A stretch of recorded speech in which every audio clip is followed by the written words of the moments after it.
Alrighty, let's go. Welcome back into the Skooshi Sport Podcast, the NRL Round 9 review.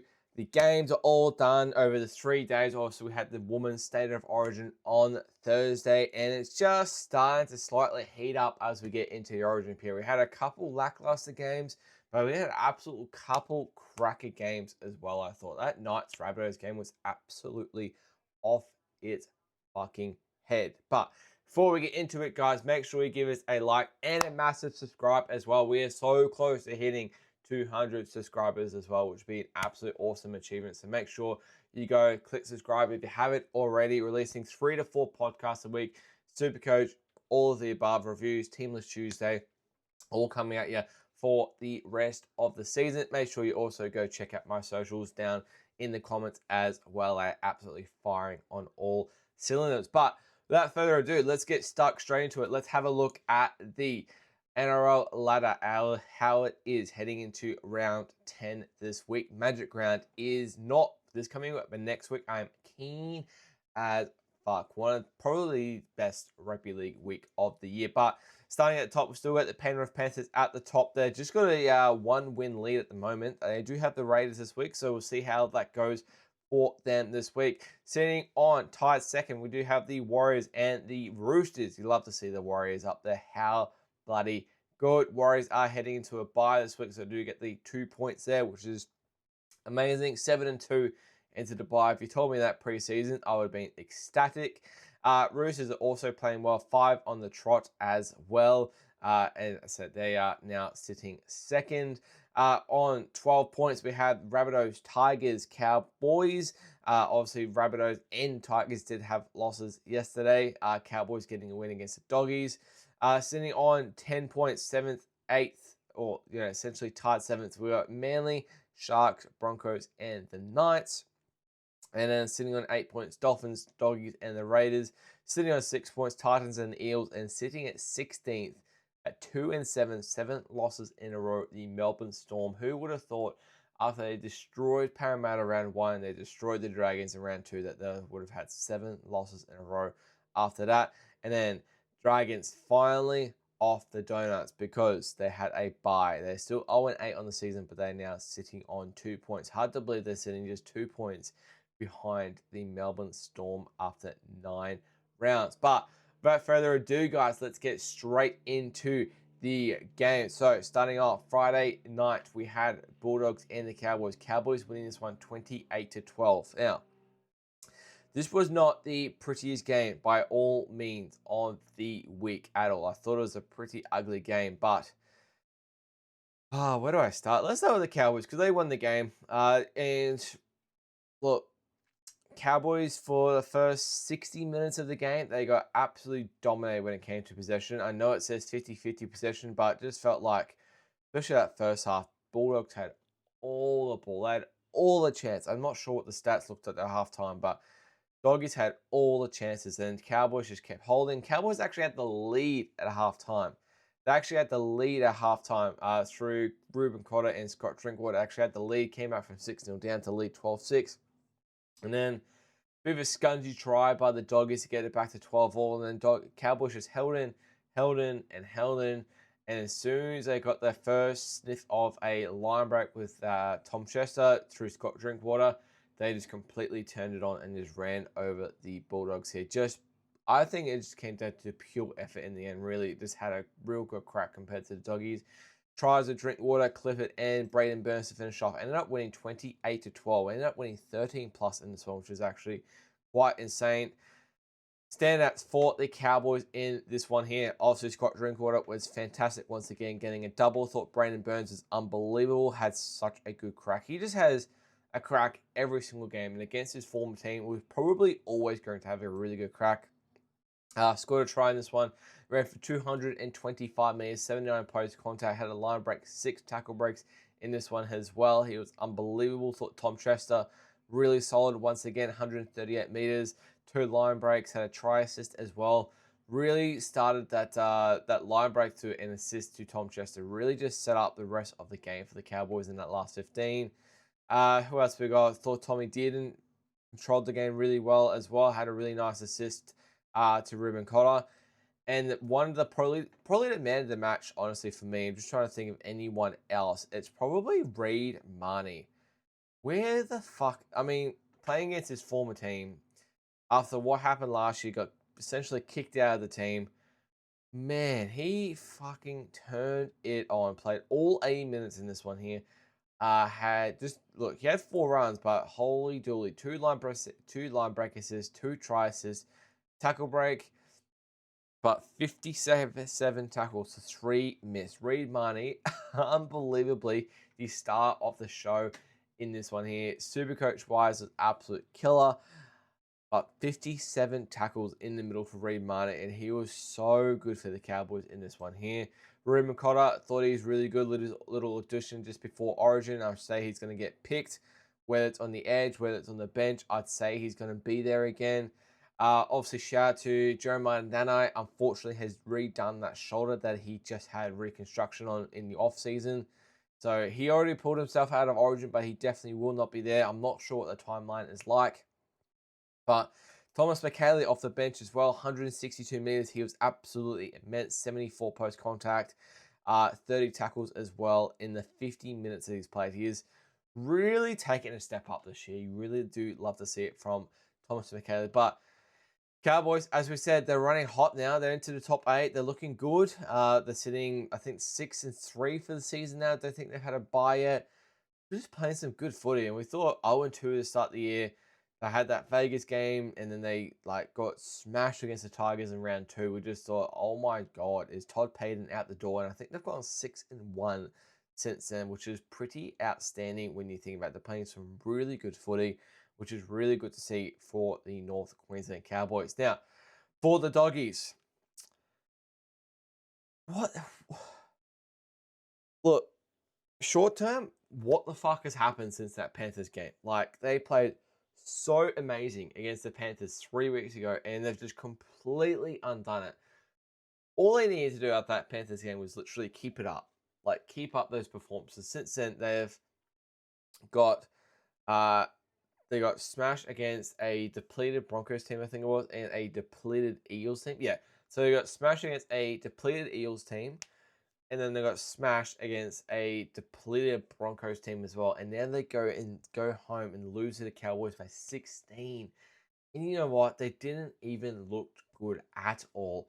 Long-term wise, it just feels like this has been a storm brewing ever since. I'm not poking at this what's the word that I'm looking for? You know, putting it all around one guy, but ever since Lockie Galvin came to the club, they were top of the table after 11 rounds. They were top of the table after 11 rounds last year. It was nearly a year ago. They bring Lockie Galvin in, who long term could have been a great signing. It could be a great signing still, right? But short term, they completely blew their plans. All that hard work they did in 2023 and 2024, 2022 as well, they were really, really rough. I think Straldo came in 2023. Really rough year, right? 2023. Then they make finals 2024, bow out in the first round. 2025, they end up finishing top 4, bow out in the first 2 rounds, go lost. But they were top of the table after 11 rounds. Kobe Sexton there at 7, Reid Marnie there at 9. It was working really, really well for the Doggies, and it's just come crumbling down because, look, they've had some good moments, and you know what? Galvin has actually had a proper crack, and he's actually looked pretty good. But just the rest of it, I just don't know what's happened with Seraldo or what's going on with this Doggies team, because they just don't look like fucking scoring, man. They've had so many good chances in that game to put points on the board. And 2 of their tries came from Lockie Galvin going himself, and the second try came off a drop ball, I think it was from Zach Labour, straight into Josh Curran's hand. So essentially, not even a team try in this one. They scored 1 brilliant individual try, and 1 came off an error from the Cowboys. But it's just I don't even know where to start with this Doggies team, because it's just so not there. Connor Tracy's out of form. Obviously, Jonathan Silva's having an absolute crack every game. I really like Bronson Sherry. Critter is Critter. Inari Tuala's been having a crack. But it's just not all gelling together. Matt Byrne is a good player within himself, but I don't think he's actually a 6. I think he's actually a center. That's no knock on him. I think that's actually a knock when it comes to the coaching and what it comes down to. Lockie Galvin, is he an actually 7? I actually think he's a 6. Even Serrao says he's a half. He didn't say he's a half back. He says he's a young half. I think Serrao thinks he's a 6 as well. And they're just kind of waiting for Mitch Woods to get healthy again, which is still a little bit of time away apparently. But like Hayward's just not clicking with his team at number 9. He's had an absolute shocker. Preston's playing with 2 injured shoulders at the moment. Like, they're starting Josh Curran over Tupanua. Like, Tupanua's proved them. When Tupanua came on, he played 57 minutes. Fuck, he was awesome. And Josh Curran still played 68 minutes. Played centre a couple of weeks ago. Like, I just don't know what's going on with the Doggies. Doggies fans must be so frustrated because I feel like they're probably undoing a lot of their hard work that they did 2 years ago to get to the point where they were finishing top 4 and top of the ladder last year. And it's just not working. Hey, Jake Turpin comes on. He looks like he's like the best 9. Hayward goes to 13. Looks like that's his best position. It's like all the hard work that they've done the last 2 years of, okay, like, you know, Hayward comes on as an impact player. Reed Martin's our 9, but no, Hayward's going to be our 9 in the future. Kurtman's our 13, but now he's coming on. He's playing 10 minutes. Salmon, he's starting at lock. It's just not working at Salmon for 13 anymore. Jake Turpin looks like Hayward looks like he's a better 13. I just don't know. What I will give a shout out to, I said a couple of players. I said Sewer at the back has an absolute crack every fucking game. I think Galvin does as well. I don't want to like individualize Galvin in this game. Leo Thompson, I get it. He had, 3 errors in this game. Fuck, he had a crack though. 19 runs, 161 meters, 63 post contact, 41 tackles. Apart from the errors, which is not going to happen every game. He can do those numbers every game. That's what they paid him $800K a year to get him there for. But the errors got to come out. Tupanua, when he came on, why is Tupanua not starting? I have no fucking clue. 57 minutes, 11 runs, 139 meters, 48 post contact, 3 tackle breaks, 33 tackles for 3 missed for Tupanua in this one here. Thought Preston, despite his injuries, was pretty solid as well. Maybe not on the running side, but like I don't know where this team is like heading. Like I don't know what the actual end of it is. I said still 183 minutes. He had a crack. There's people in here, players in here having a crack, but compared to last year when all the team had a crack, they've never been the most talented on paper, right? Like last year and the year before, but it was the hard work, the determination, and just the complete like dog. Literally, they're dogging them and just they're grunting them to have that 80-minute performance and actually outwork a team over the space of 80 minutes to get those wins. And I feel like they did that at the start of the year against Raiders in that game that they won in the pouring rain. But now it's just really slacked off in the last few weeks, especially. I don't know. I don't know. Like, I don't know if it's a Serrao thing. I don't know where it's like a team selection, what's going on. Just really odd. So yeah, we'll see what the Doggies do. I think they go up to Suncorp next week against the Dolphins. So now they've got a 2-week stint at Suncorp now. Obviously Magic are in the week after. See how they bounce back, but fuck, they could be on the border of 4 losses in a row now. All right, moving on to Friday night footy. Dolphins and the Storm, 28-10 to the Dolphins. This one here, 7 losses in a row for the Storm. Dolphins break a 4-game losing streak, and you know what? Storm were 10-0 up in this game as well. And you know what? They were actually on top. And I was like, fuck, they're going to break it now. They're going to break it. Obviously, unfortunate injury to Tyron Wishart in this one here after he scored that try. It meant Tola had to come into the 7, who I didn't think was all that bad. Obviously, a brilliant individual try by Farlongo as well. But after the 38th minute, Dolphins just slowly ran them down. That last 15 minutes from the Storm was an absolute fucking disaster, really. The defense, it was the commitment on defense as well. Like, that first Bostock try, he just completely ran through that hole, like, across the field. Mate, Josh King was running back, and he was looking at, like, the fucking crowd or the screen. Wasn't even looking at the action. And Bostock just ran fully past him and just... I don't know. Like, Storm, I think they have to win like the next 11 out of 15 games to have a chance of getting to the top 8.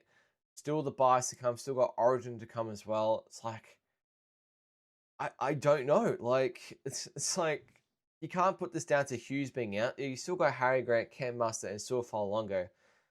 Fuck, the forward pack is ordinary. Meaney is playing awful. The backs outside of Sua have been just nowhere near the standard of what we're seeing to the Storm. Like, and I get they've had injuries. Like, Coates has been out like obviously all year. He's coming back in like 3 weeks' time. But Nick Meaney falling off a cliff. Jack Howard falling off a cliff. Like, we were talking about Jack Howard for Origin last year and how much of an impact he's having on his team. He's unnoticeable now on that. Like, I can't believe it. But let's get into the Dolphins. We'll start with the winning team. Credit to them. I said they just ran them down. Look, wasn't pretty at all, but I said they did what they had to do and just stay patient and ran them down in that second half there. That last try, well, not the last try, but that try near the end of the first half there by Selwyn Cobbo really did just give them that extra boost. Had a lot of possession in that second half, a lot of possession, like 8 more minutes of the ball compared to the Dolphins. Both had 71% completion rate, which isn't fantastic. But as I said, Dolphins more run meters, more post contact, 8-2 line breaks in this one here.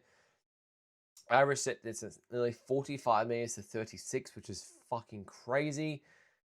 We look at the stats. I mean,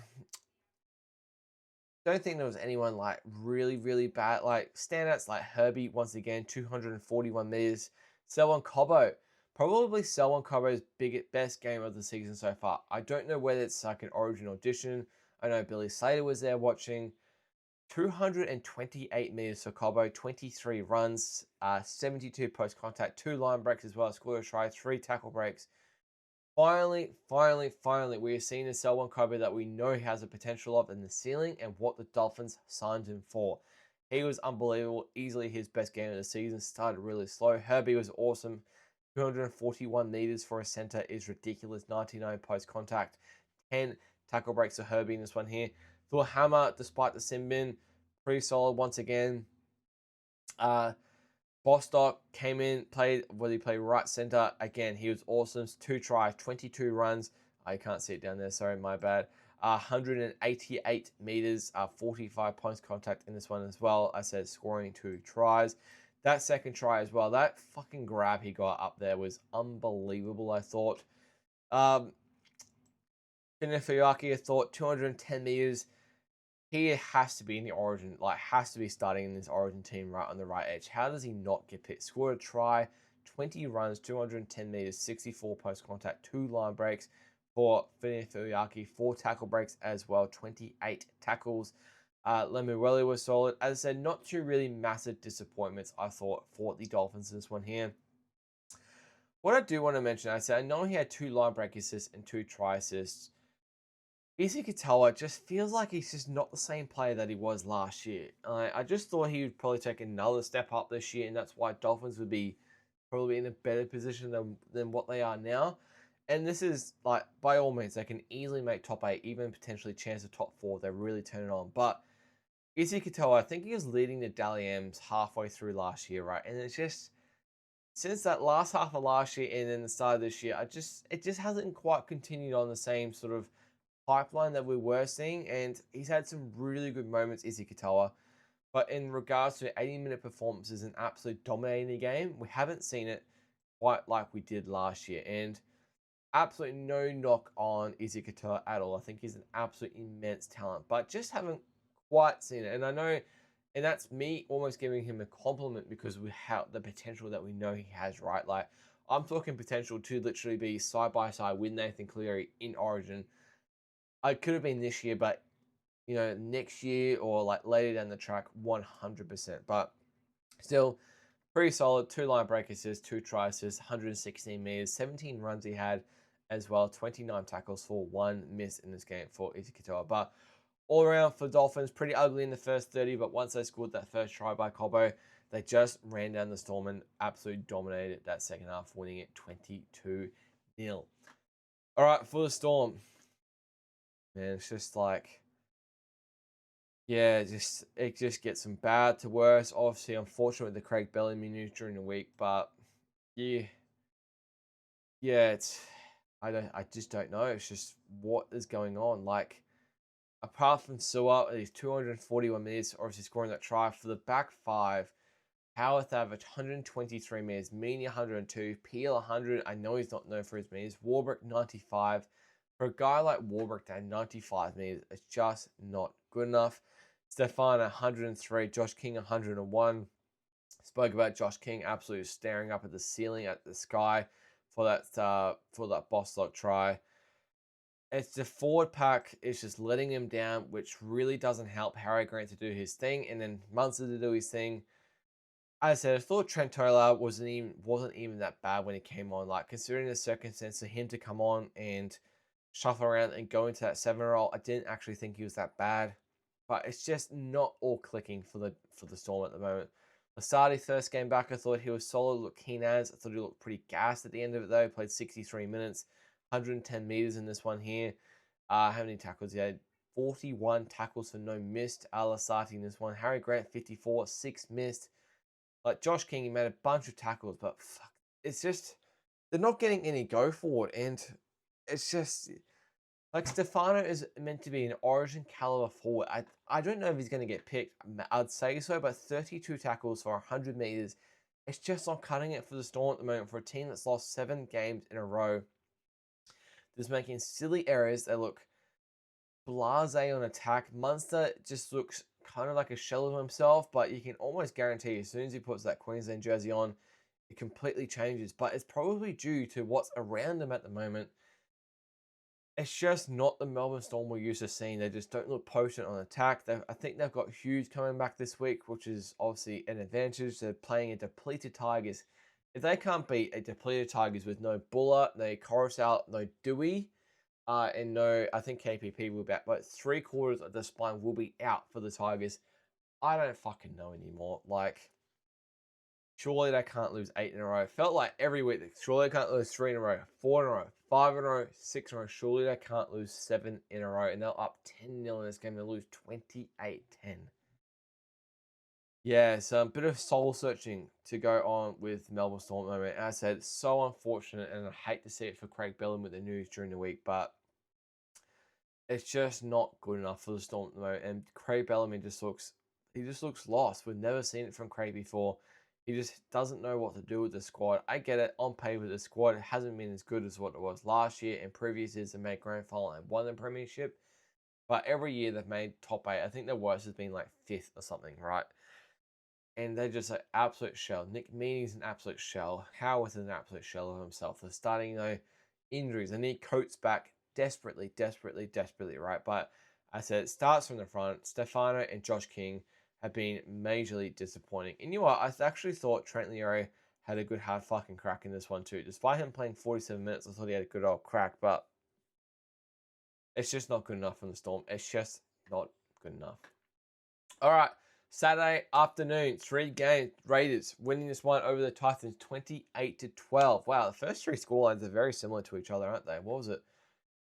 28-12, 28-10, 28-12. Wow, wait, there you go, hey? Raiders, this one winning 28-12. Mate, massive credit to the Raiders in this one. They just completely destroyed the Titans, really. Didn't really give the Titans a sniff right from the get-go. It was 6-0 up from Sasangi 4 minutes into the game. Despite, obviously having, Ethan Strange in this one, K Weeks moving to 6, Dane Laurie moving to fullback. Still no Hudson Young. I thought it depleted the Raiders. I thought the Titans would really take advantage of this opportunity off the bye, but fuck, they were ordinary. And I said Raiders just did what they had to do. They were the better team. When you look back at the end of the game, go, oh yeah, Raiders are the better team than the Titans. I just expected better, really. More possession of the ball, 68% completion rate from the Titans, 83% from the Raiders. That's not going to win you many games of football. That one there, 6-4 line breaks, 37 missed tackles from the Titans. Set distance, nearly 49 meters to 40, which is a lot in the grand scheme of things in the modern game. Yeah, all right, let's start with the Raiders. I said start with the winning team. Holy dooly, I've just seen Matt Timoko 324 meters. What the fuck? I had my eyes on and off this game, but mostly I had it on for the first half. But as I said, let's have a look. I thought Ethan Sanders, probably my man of the match, I'd say, in this one here. He, despite having his half partner out, Higher Weeks comes from the 6. He was brilliant. Obviously, 2 try assists, I think, in this one here. Really put it on a platter for just really easy tries for the first. I think it was a Sasangi try. And then I forget, I think it was the Marley try, but I could be wrong.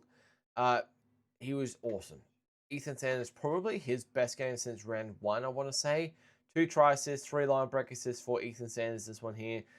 11 tackles. Just looked really nice and comfortable out there. Really controlled the game. Jed Stewart was okay. Matty Timoko, holy fuck. This is why Matt Timoko should be in the team. 25 runs, 324 meters, 126 post contact, 1 line break, 5 tackle breaks. Holy fuck. He was immense. The New Zealand centre. Who would have thought having the New Zealand centre would be an advantage in your team? 324 meters. It has to be a record for a centre, surely. But look at the run meters from the back 5. Like, you compare this to what the Storm had. K Wicks 216, and that was at 5'8". Tamale 222. Seb Chris 177. Timoko 324. Jed Stewart 101. And that's Dane Laurie 109. That back 5 absolutely fucking brained it. It's 1,000 meters from the back 5 there, nearly. It's just incredible, absolutely incredible. As a K Weeks at 5'8", having 216 meters, absolutely insane numbers there. But Horsburgh, 157 meters, he was really good. Tarpany, as I said, I just want to compare this to the Storm because Storm has lost 7 in a row. 157 from Horsburgh, 168 from Tarpany. Like 152 from Sasangi, you compare that to the Storm forwards of 100, 100, and 100. It just makes all the difference in the fucking world when you can have momentum going that forward, getting your meters. It really just opens up all your attack. Simi Sasangi, once again, I say it with a disappointed voice because Supercoach wise, I do not own it. It just absolutely is killer. 2 tries in the first 15 minutes, 18 runs, 152 meters, 63 post contact, 2 line breaks, 2 tackle breaks as well, 30 tackles for 1 missed, 80 minutes in this one. On the edge, has been playing center all year. Go right center, goes to the left edge, and gives Aaron Mahal a fucking bath, an absolute bath in this one here. Very good performance by the Raiders in this one here. They now go and play, I forget who they got Panthers next week at home. That'll be an absolute crackerjack game. Cannot wait to see how the Raiders turn up in that one there. I'd say, obviously, Hudson Young is back for that one there, so I'm intrigued to see what happens, whether Simi goes back to the centers. I don't think you can drop Timoko after that. Like, 320 meters is insane. I would potentially be looking at Simi on the right side. Now Noel Martin is out there. I would potentially, be looking at doing that. Because Joe Roddy ended up starting. I'd say Sasangi will be starting it on the right edge. For the Titans, mate, fucking disappointing. Just poor completion rate. Looked very weak in attack. Just like we looked at this Titans team, was it 3 weeks ago when they came out against the Eels and put 50 on them? Completely different. I forget who they played the week before that bye, but yeah, it just didn't look any good. Keanu Keeney was pretty disappointing. I'd say it's that rib injury, that cartilage injury he had the game before the bye. They played the Warriors, that's right. And I thought they put in a solid effort. 152 minutes, just looked scared, a bit of contact, had a line break, but just didn't really feature. Fine Mind, disappointing. Like Fafita, 88 meters, just not good enough. I thought Ilias and JC just didn't really combine whatsoever at all. What I will give a shout out to is Tino. Tino in the last 2 games has really looked like he's stepped up in minutes, looks like he's getting healthier. Just coming to Origin period, which is obviously very good for Queensland and obviously very good for the Titans as well. Even though he will be out, it's just good sign. 65 minutes in this one here. 14 runs, 123 meters, 49 post contact, had a tackle break, 45 tackles in this one here. Probably one of his better games. I think these last 2 games have easily been his best 2 games of the season. This is exactly the guy that Titans need. Obviously, the captain stepping up to the plate. Thought Beau Fermor, probably his best game of the season. Again, 22 runs, 216 meters, 101 post contact. Holy shit. A line break says 4 tackle breaks, 29 tackles. But wasn't really too many other stars of the show, I'd say, for the Titans. Aaron Mahal, unfortunately, had an absolute Barry Crocker. He's an absolute killer start to the year, but he ended up getting hooked in this one. 51 minutes, 1 run for 9 meters in this one here. 1 tackle break, 28 tackles to 7 missed. Simi Sungi gave an absolute bath those first 2 tries, and that KO Weeks try just ran absolute straight past him. He's put his hand up. He posted something on his social saying like he knows how bad that was. Whether he gets completely hooked this week coming, I'm not sure. But yeah, he was very, very disappointed. I just don't know what to quite think of the Titans. Like, one week it looks like they're really starting to get better and go to the potential of what Josh Hannay is looking for. And it looks like they're building towards something. And then, the week after, they just look complete crap. And off the bye, I expected way better. Considering no Ethan Strange, which is like the linchpin to their attack, I expected way better off the bye. At home, Saturday afternoon, 3 p.m. is literally their time slot, right? And it was, very disappointing. I get it, Keanu playing a little bit injured, but it was just, Jane Campbell didn't look good, Lockie Ilias didn't look good, the errors upon errors upon errors. It's just not good enough at this level in the NRL. All right, 5:30 game, Eels and the Wars. My Wars winning 36-40 in this one here, up the fucking Wars. All right, for the Warriors, well, just overall, mate, conceded the early try, and I was like, oh, here we fucking go. But this has happened a few times this season, right? We concede the early try, and we end up winning quite well. I don't know what I was worried about. First 10 minutes, Eels looked like they were just doing their thing. I was a bit worried, a bit of a trap game heading into Dubai, a bit of complacency after 2 good wins against the Storm, and I think it was the Titans, and then obviously the Dolphins last week, Anzac Day, and then we just got into our groove, and I was fucking stoked. For the first half, from 10 minutes into the end of the first half, was unbelievable. Yes, we looked a bit how you going from, the start of the second half to that minute sort of 55, 59 when Ronald Volkman scored his double.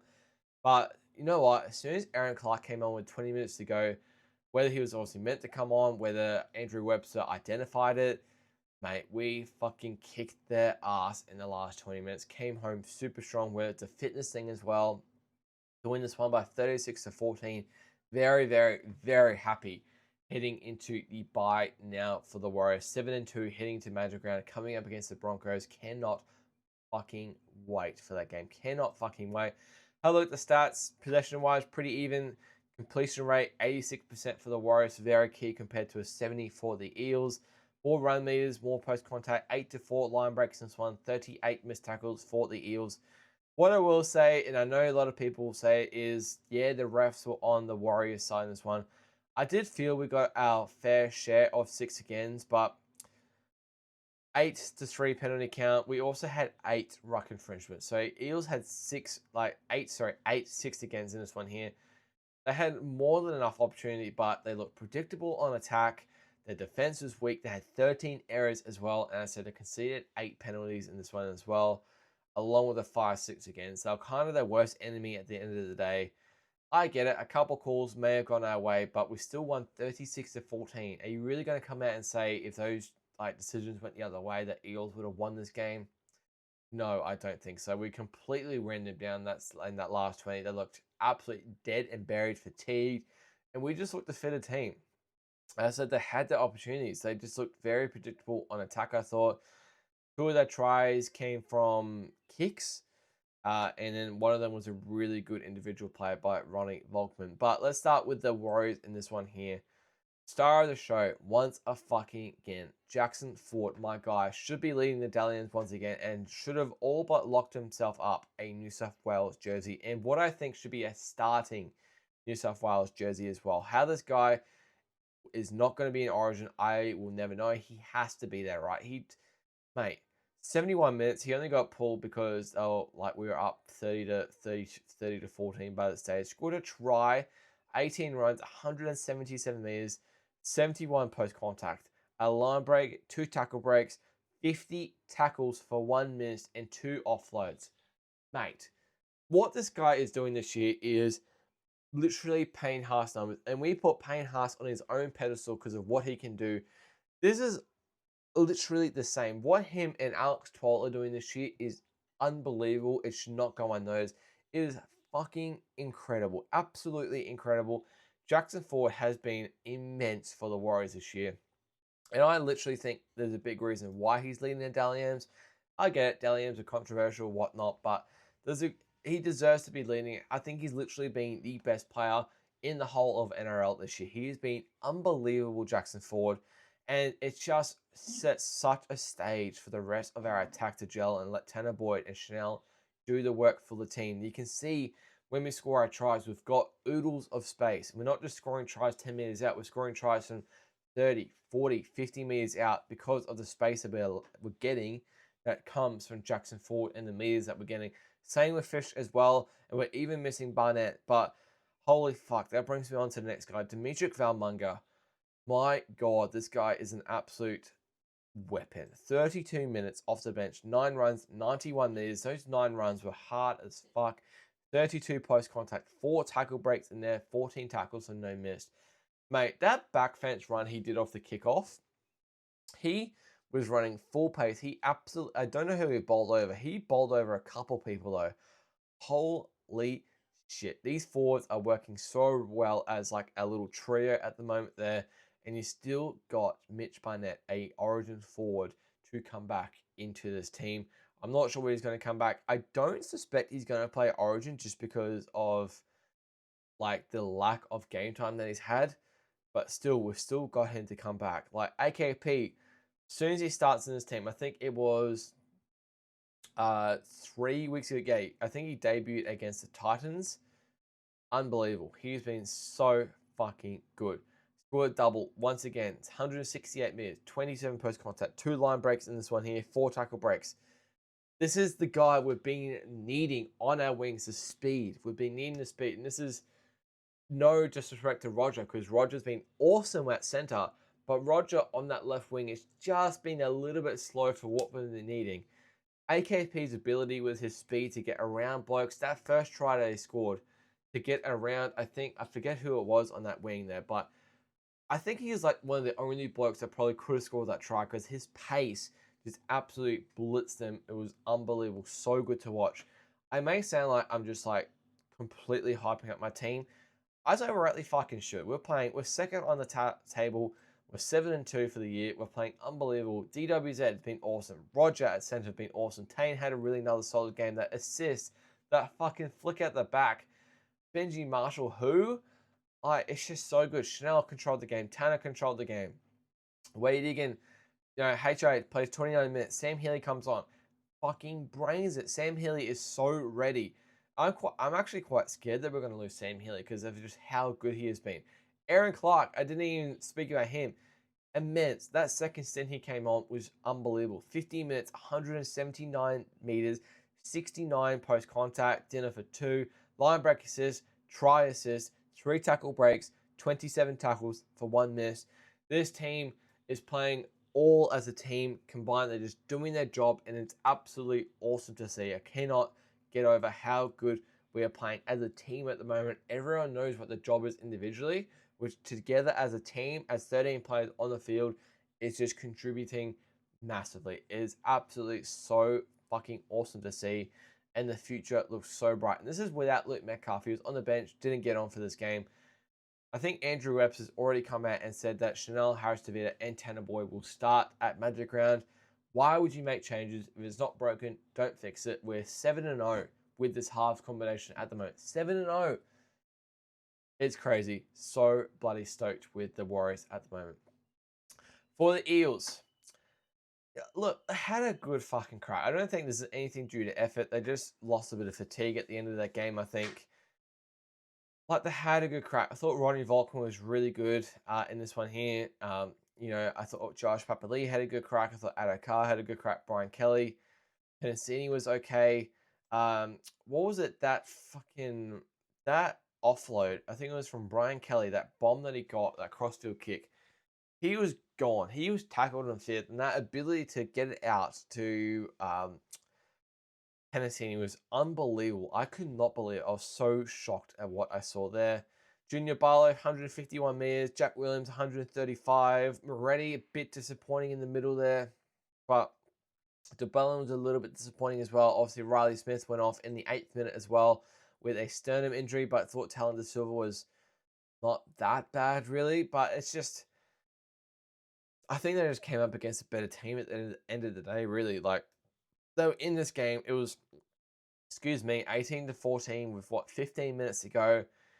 They were in the game, and so I think it just came down to fatigue in the end. Talon De Silva, 42 tackles. Like I said, they had a good fucking crack. I just think, honestly, that they just came up against a better team in the end who just had more fitness for the whole 80 minutes and just got ran down. I said, but I thought they had a good crack. Rolling Volkman could be their answer at 6. You know what? And I'm criticizing this guy because of how good he is. But Mitch Moses, I think this year has been pretty bloody disappointing. Like, again, he had 1 try assist. I think that was off the kick. But, like, running game has been depleted this year. His ability to try assist, he's just not looking the same guy. He's whinging a lot as well with refs. For the guy that went up to Suncorp at New South Wales, number 7, and won a decider, which was like the first time in like 20 years, he has just been pretty disappointing, which is pretty unfortunate for the Eels. But as I said, I thought they had a good crack in this one, despite how depleted they are at the moment, the Eels in this one here. All right, moving on. Saturday night footy, Roosters and the Broncos, 38-24 to the Roosters in this one here. Again, more injuries and suspensions pile up for the Broncos after this game here. It's just never bloody ending. They got a few troops back, but they've lost more troops after this one here. But that first half by the Roosters absolutely killed the Broncos. They killed them. I think it was 71% possession to the Roosters at halftime, which is, I don't think I've ever seen a stat like that. And 24-0 up at halftime. And they deserve to be 24-0 at halftime. It got to, I think it got to 30-0 in this one here. And at 30-0, I was like, wow, I did not expect the Broncos to get spanked in this one here. They've had 2 really good wins against the Bulldogs and against the Tigers on the on the road. One was at home, but despite the play, got 2 wins. Reece Walsh, Paddy Carrigan back. I thought they would be really up for this one. It just probably looks like the last 2 weeks really got a stranglehold of them in regards to fatigue. But holy, how wrong was I? Because this team, the ability for the Broncos to fucking flick a switch, the mental fortitude for this team to flick a switch, even down 13-0, to go, you know what, we're still in this fucking game. Reece Walsh scores a try. Xavier Wilson goes scores a try, 58th minute. Paddy Carrigan, 2 minutes later, scores. And you just think, holy shit, 3 tries in 10 minutes. All of a sudden, it's 30-18. No Adam Reynolds on the field. Dean Mariner is gone. Karapani is gone in this game. And you think 30-18. Then Jordan Ricky scores 5 minutes later. And you're like, holy motherfucking shit. Is all of a sudden 30-24 with 15 minutes to go. 15 minutes ago, it was 30-0. Now it's 30-24, and Broncos are running downhill. Tom Duffy was looking really good. As I said, they had no Mariner, no Karapani, and no Adam Reynolds for the last 30 minutes in this game as well. They were so depleted. What did end up changing this game in the last 10 minutes was that Stag Simbin. Really did change. It was stupid. He shouldn't have done it. He literally just made to go an aggressive tackle, got him in the ground, and that second effort to sort of drive the forearm and the elbow into like the chin and the face. I forget who it was. It's just was disappointing. It kind of let like crash all the momentum that the Broncos had, and it meant they're down to 12 guys for the rest of the game. Roosters end up kicking a penalty goal, I think, from that 32-24, and then Reece Robson scores a try at the end to win this one 38-24. But it really just did kill all the momentum, and that just Stags, he's so good for 95%, but the 5% he has, it really just does kill the Broncos sometimes. Just trying to be too aggressive. Like as I said, it sounds like stupid saying too aggressive in NRL, but he just didn't need to do that. It's just dumb. But as I said, 71% possession for the Roosters at halftime, down to 57. Had a lot of the ball, as I said. Completion rate, good from both sides.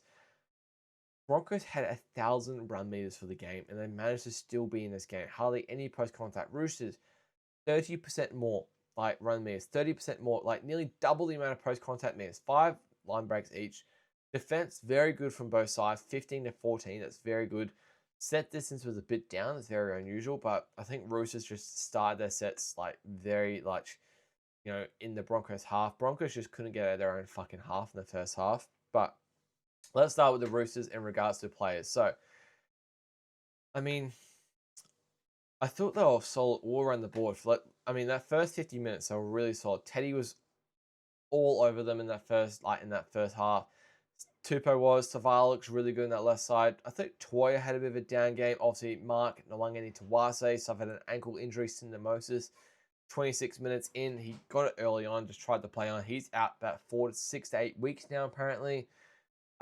Really good to see Cody Ramsey get back onto the field. I'd say Cody Ramsey will be there starting this week for the next 6 weeks, right?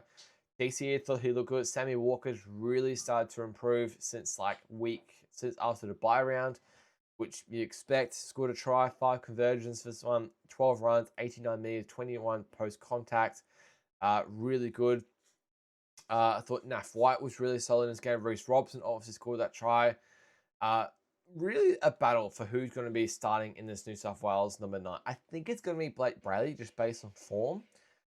But Reece Robson has also been really good. I think Reece Robson can maybe come off the bench.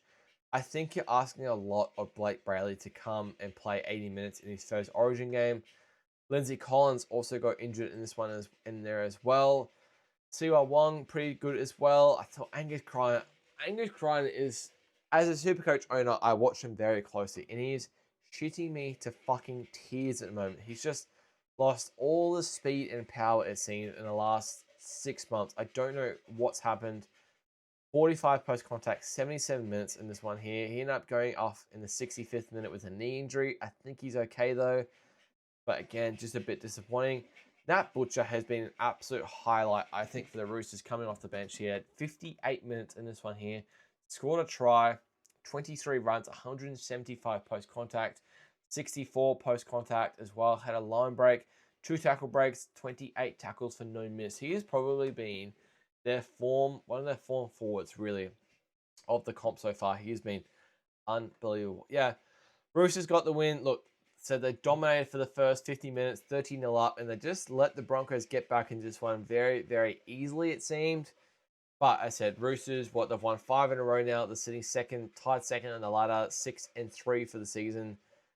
6-2 for the season. It's pretty hard to complain, really, as a Roosters fan. They've looked, if you're a Roosters fan, they've looked pretty darn good the last 5 weeks.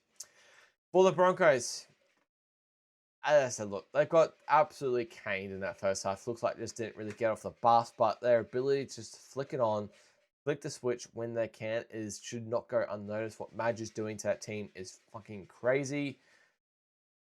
Bruce Walsh, first game back, thought he was okay. Had his moments here and there. Obviously scored that try. Had a try assist, 2 line break assists. Not as threatening as what we're used to, but as I said, just Broncos did nothing really in that first half. Karapani got injured. Dean Mariner got injured as well. Stags tried to make an impact. That Simbin really hurt him. Shibasaki was a bit meh.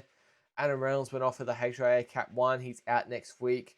Ezra was not bad, not great though. What I do want to say is their forwards and their edges at the moment are really making a whole lot of difference. Ben Tolte, 73 meters. Xavier Willison looked pretty quiet, but that second stint that he had was really, really good. 16 runs, 142 meters, 56 post contact for a line break. Obviously scored a try as well. Jordan Ricky, he's been really, really solid. Paddy Carrigan obviously went the distance in this one there as well. He scored a try, which doesn't happen very often. 20 runs for 121 meters, 38 post contact, 1 line break as well, 3 tackle breaks, and 41 tackles for no miss for Paddy Carrigan. Obviously will be the heart of this Queensland team coming up.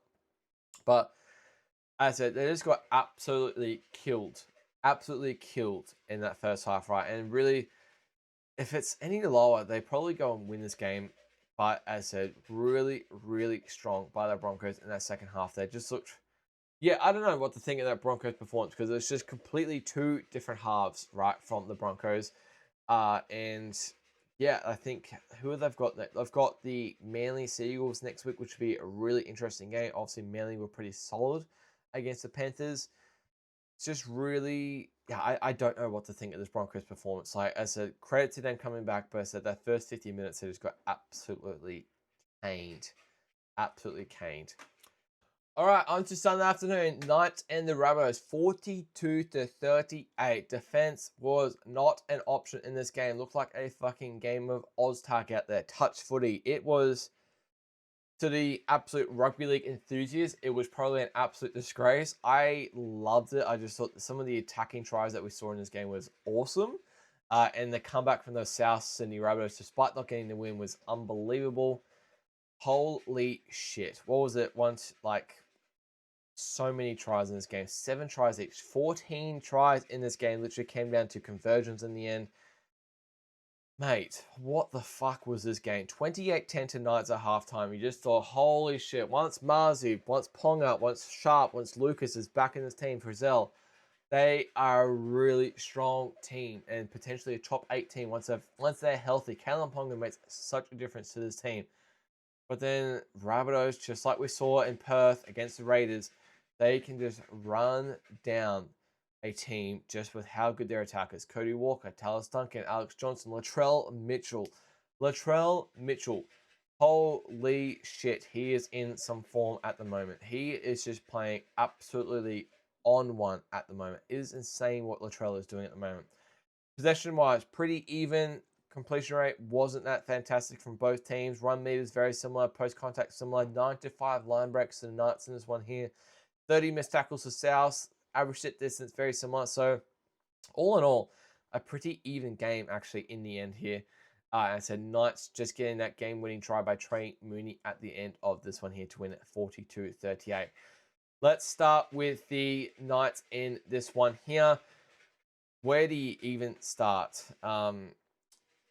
Like, fucking so many standout players. Kalen Ponga was awesome. Bradman Best was awesome. Marzi was awesome. Sharp was awesome. Brown was awesome.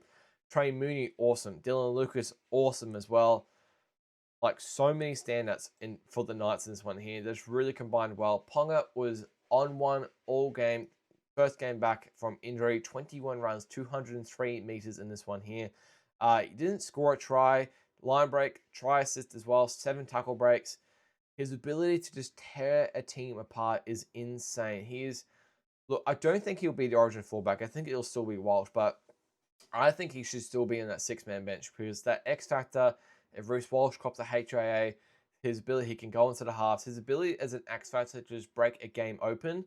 I just feel like if there's 20 minutes to go, Queensland are down by 4 or 6, and there's 20 minutes to go, you bring it and you've got a sub left, you just bring on Kalen Ponga, you put him at lock or something, and you just go all out attack, and you just, the combinations with, it'll be like, Ponga, Walsh, Dearden, Munster, and Grant. It just feels like such a lethal combination where it feels like Queensland could just run down New South Wales. But let's talk, obviously, the game as well. I said KP was awesome. Greg Marzi scored a hat-trick in this one here. It looks like he's back to his old ways, which is good to see. 19 runs, 193 meters, 41 post-contact, 3 line breaks, a line break assist, 4 tackle breaks as well. Bradman Best on that left, awesome as well. Little late origin audition potentially. I don't know if he's going to make it though. 12 runs, 140 meters, a line break, 3 line break assists, 3 try assists to Greek as well. He was awesome. I thought Fletcher Sharp started really hot, then kind of cooled off a little bit, but still such a focal point of this attack. Dylan Brown, this is what they signed Dylan Brown for. You think, right, like you're probably thinking all eyes on Kalen Ponga in that last 5 minutes when the Knights are down, but no. You go to your guy that you've paid $13 million fucking dollars for, record contract, 10-year guy, and you just didn't think you had it in him, but to go out him, win this game, he attacked the line, got the offload away to Trey Mooney, set up the final try, the game-winning try. It was awesome to see from Dylan Brown as his perspective. 12 runs, 104 meters, 24 post-contact, line breakers, obviously that try assist at the end, couple tackle breaks.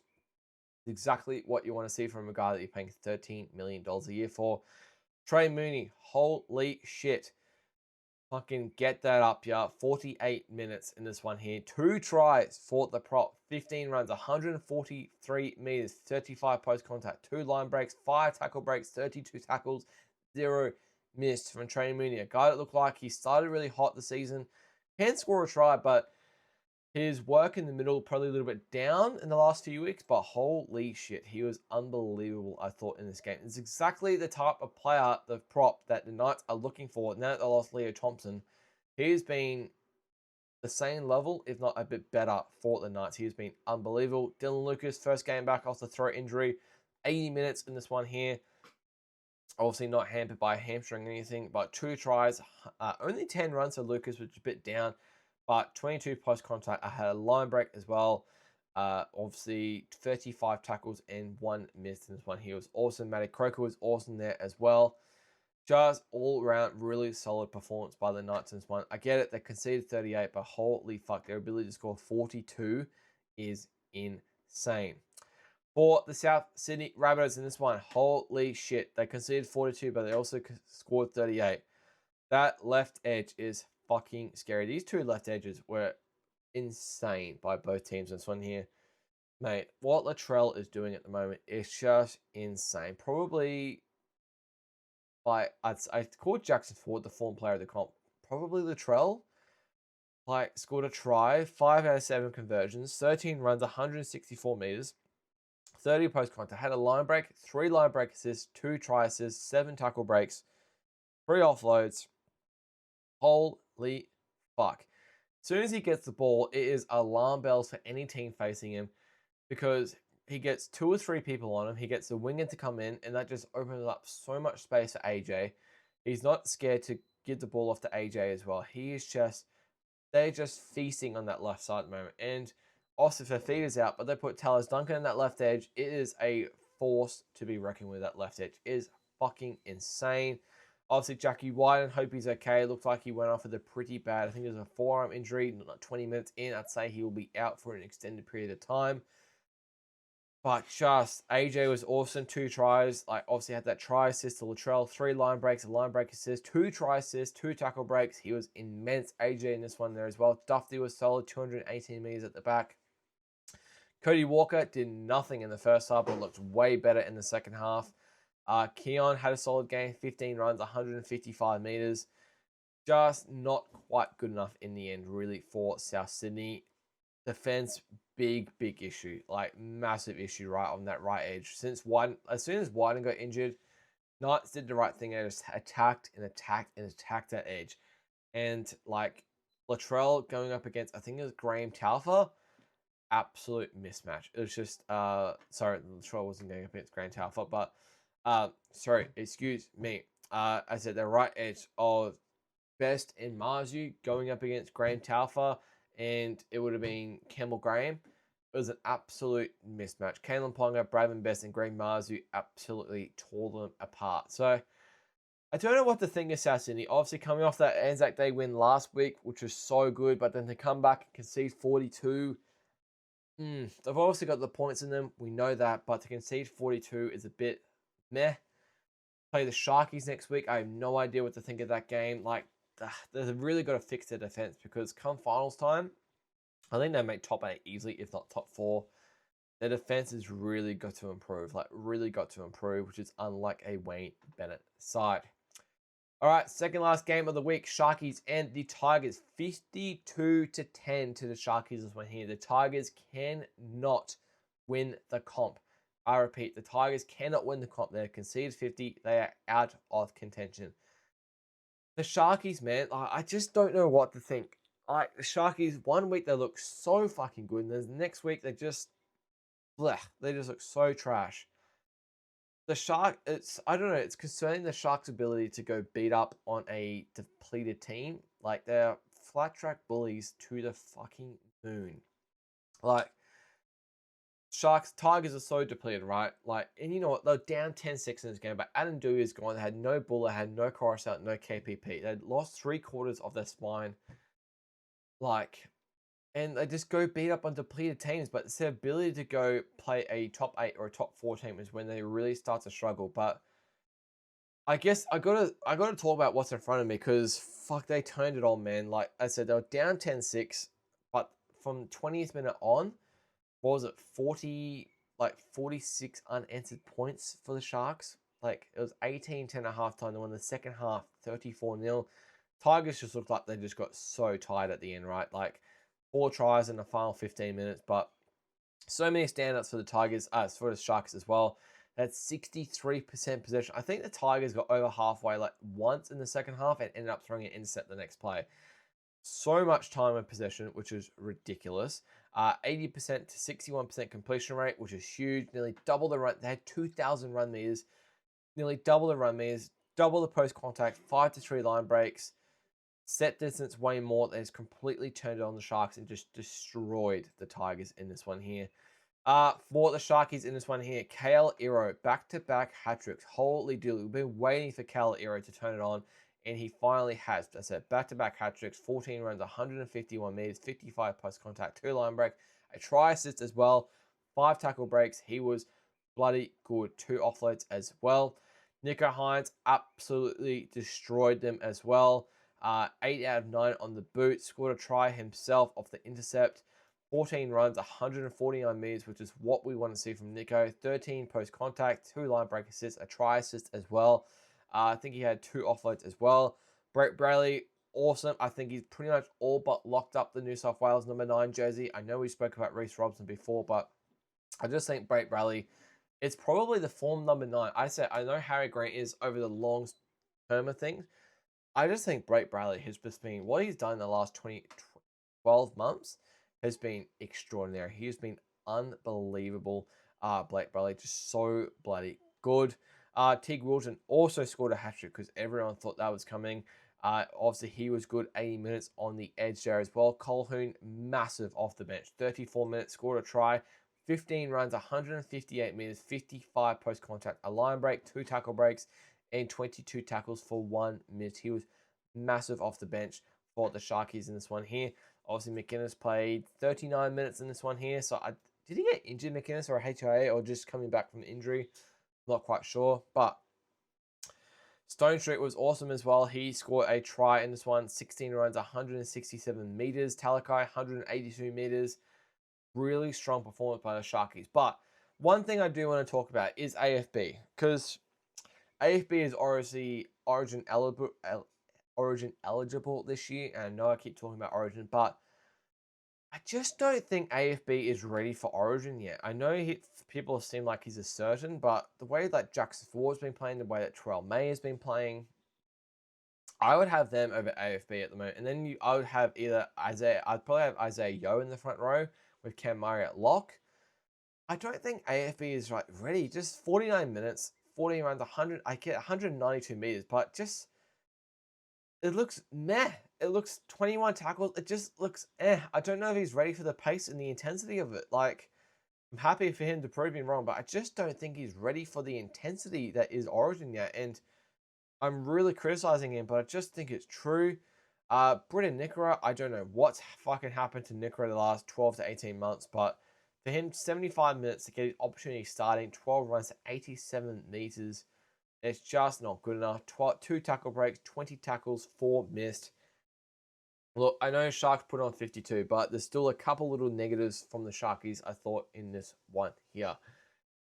For the Tigers, just depleted, man. Just Adam Dewey goes down. He's out 4 to 6 weeks now with a shoulder injury. Hard to really comment about the Tigers because they've been so good the first 8 weeks, right? Like, I really do think they've been so good, but this was disappointing. The defense was disappointing. What's his name? Tavana had an absolute mare of a game, unfortunately, on that wing. He just got targeted on the bombs, defense. He just had an absolute nightmare of a game, unfortunately.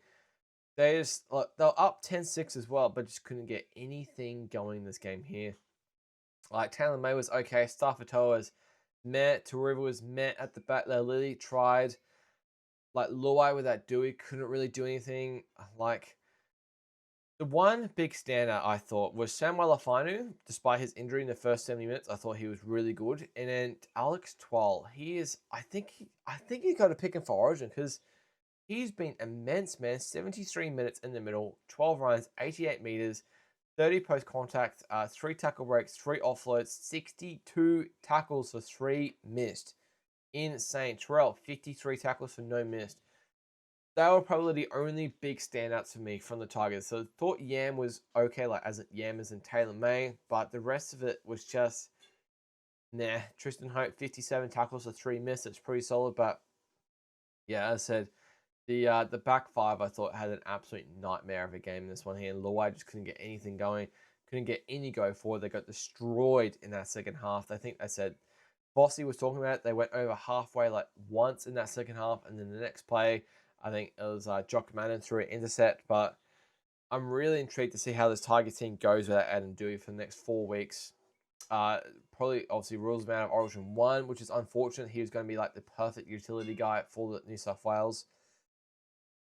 Yeah, I don't know what to think of the Tigers after that one. Go down to Melbourne next week. I think that'll be like a proper test now. They're going to have still no Appy, still no Buller, and no Dewey now. It's going to be Luai trolling the team. Alex Twal should still be there. KPP will be back. Now they go down to Melbourne, of a team that's lost 7 in a row, like I think it's 3 embarrassing performances now at home. That'll be a really interesting game. Don't know what to quite think of that one there. All right, last game of the round, Panthers Seagulls, probably one of the worst games of the round, to be honest. 18-16 to Panthers, though, despite the tight game. I mean, look, credit to Manly for like giving Panthers a red hot crack, but fuck, I thought the Panthers were ordinary in this one. Yes, I know they got the win, but fuck, they just looked like an absolute shell of themselves in this one. Really weird. The Panthers won like 1 week. They look like there's no way you can beat them. Like that game against the Storm, like 4 weeks ago, I think it was, where they put 50 on them. You're like, holy shit. The first 5 weeks, the Panthers, you're like, holy shit, no one's stopping them. Then they had that loss against the Doggies. And you're like, okay, maybe they're a bit vulnerable. And then there's a game like this where like you're like, okay, maybe they're still vulnerable, and then maybe they're not an absolute shoo-in to win the grand final, but I mean, the fact that they can play like this and still win is a credit to them. Osball may be legit. Because I thought Manly put up a really good fight without even Manly playing absolutely out of their skin. Fogarty is out. Joey Walsh comes in. I thought he was outstanding. Ola Kawatu was awesome. Kola looked pretty good in patches here and there as well. And they really did have Panthers on the back foot. They were leading 16-12 in the second half here with about 20 minutes to go, and then end up, I said, just unfortunate to lose 18-16. But let's go through the stats, because Panthers had more ball in this one here. Like, Manly had a better completion rate, which you generally don't see, but Panthers more run meters, more post contact, 4-4 line breaks. Manly had 40 missed tackles in this one here, and they still managed to just lose by 2, which is a real credit. Like, obviously not good missing tackles, but just a credit to their scramble defense. I know Panthers made a few line breaks and made a few errors, but as I said, what was the error count in this one here, actually? 14 errors by Panthers, but still, again, 12 errors by Manly. Okay, so, but 14 errors from Panthers you don't often see. When Panthers have 14 errors, you got to take advantage, and they were fucking close, but just not close enough. For the Panthers, Dylan Edwards, once again, churning out the run meters, 244, 28 runs in this one here, 38 post-contact, line break assist, try assist to Isaac Tongo, 10 tackle breaks for Dylan Edwards. He was immense. Back five did a job, like, despite not really scoring any points. Like, Jenkins, 164, Alamotti, 167, McLean, 120. Bizza, is he back? Bizza was very quiet to start the year, but 22 runs, 197 meters, scored a try as well. Just coming to our origin period, he fucking loves it, eh? 1 line break as well, as I said, 6 tackle breaks. Maybe he's just starting to slowly come back into form. Bizza, he's been not horrible by any means, but compared to his usual standards of what we're used to seeing, been a little bit down, but maybe he's just starting to come back into form. Leary was like, okay. He got tackled a bit on 4th tackle, which I thought was unusual. Had a line break assist, a try assist in this one as well. 4 tackle breaks. I guess he just got the job done in the end. But like, you look at the forward pack, it's a bit down from what you've seen. Leota, 69 meters. Lindsay Smith, 101. Yo, 117. Like, IPAP, 73. Luke Gunn, 77. Scott Sorensen, 84. Kind of not used to seeing that from like the Panthers, right? Usually they go easily over 100. But Isaiah was still massive, right? 117 meters, 43 post contact, 4 tackle breaks, 2 offloads in this one here, 44 tackles for 0 missed for the Isaiah, the captain in this team. I think he should be in the front row for New South Wales because the fact that he can make these tackles is insane. And I think Cam Murray should be locked. But I said Panthers, despite being off their game, got the job done in this one here. Isaac Tonga coming off the bench, scoring a try. Just got the job done. It was nowhere near even their top 5 best performance of the season for the Panthers this one here. Probably bottom 2, the bottom being that Bulldogs game, but just got the job done. And I said got the win 8-1 heading into the Raiders game this week. For Manly, mate, you've got to be impressed with Fosball. 4-1 now under Fosball. First loss so far under Kieran Foran. Mate, despite Fogarty being out, Joey Walsh coming in. I thought Joey Walsh was fantastic. Mate, he 19 or something. The ball playing he's got is outstanding. He looks electric. He had 9 runs in this one here. He had that line break assist. He put that ball onto Ola, who ran through a gaping hole. But the ball, he put it on an absolute platter for Ola. It was so good to see. I would have liked Joey Walsh tried to do a bit more at the end of the game compared to Luke Brooks. And I get it. I can understand Luke Brooks being the experienced guy wanting to control the game. But, hey, give it to fucking Joey Walsh, man. That's his arena. It feels like his arena. And I can easily see Joey Walsh being the 7 for Manly Seagulls in definitely 2 to 3 years' time. 100%. For Manly, outside of that, wasn't like I said, Ola was probably the standout, I thought, for Manly. 180 meters in this one here, 20 runs, 86 post contact, 1 line break, 1 try assist as well. His base, what he did outside that try assist and line break was immense for Manly in this one. Thought Collar was okay. Thought Failolo was pretty solid. Hopawade pretty good as well. Kobe unfortunately went off with a HIA 12 minutes into this game. CSR Takiaho kind of stepped up 130 meters in this one as well. But as I said, just it's hard to down Manly. I don't even think they played at that 8. I'd say it's a B grade performance by Manly, but they just didn't quite get there. There's a couple areas in the end of the game to try and finish it off. But not a bad game by any means by Manly. You've got to be pretty impressed if you're a Manly fan. I think they've probably nearly cemented themselves at the moment as definitely a top 8 side, just by the way they're playing. They go and play Broncos next week, although they're depleted, but at the moment, I would expect Manly to go out and win that game. I'd say Fogarty will be back. I know Kohler passed his HIA. Ola Kawatu's playing awesome. Massive audition for Origin at the moment. Especially at right edge, now that Preston's a bit injured. Ola Kawatu is looking awesome. Joey Walsh, really high potential. Failolo is looking really good. Hopawade is looking really good as well. Takeoho looking really good off the bench. Yeah, you can't be too disappointed, really, I'd say, if you're a Manly fan from that one there. As I said, still in the top 8, was it? Yeah, they're sitting 7th at the moment there. So you can't be too disappointed. If they go and beat the Broncos, they're sitting same position as the Broncos. They'll go pretty close to being top 4 at the end of next week. But that'll do it for me, guys. That is your round 9 review. Let me know in the comments what you thought of the games this week. Let me know standout performance, what did I miss, what you disagree with. Let's have a chat. Message me on my socials, shout at me on my socials, whatever it is. But guys, Magic Round is upon us. Cannot fucking wait. But yeah, that'll do it for me, guys. Make sure you like and subscribe, as I said. And that'll do it for me. Thank you so much for watching and listening. And cheers.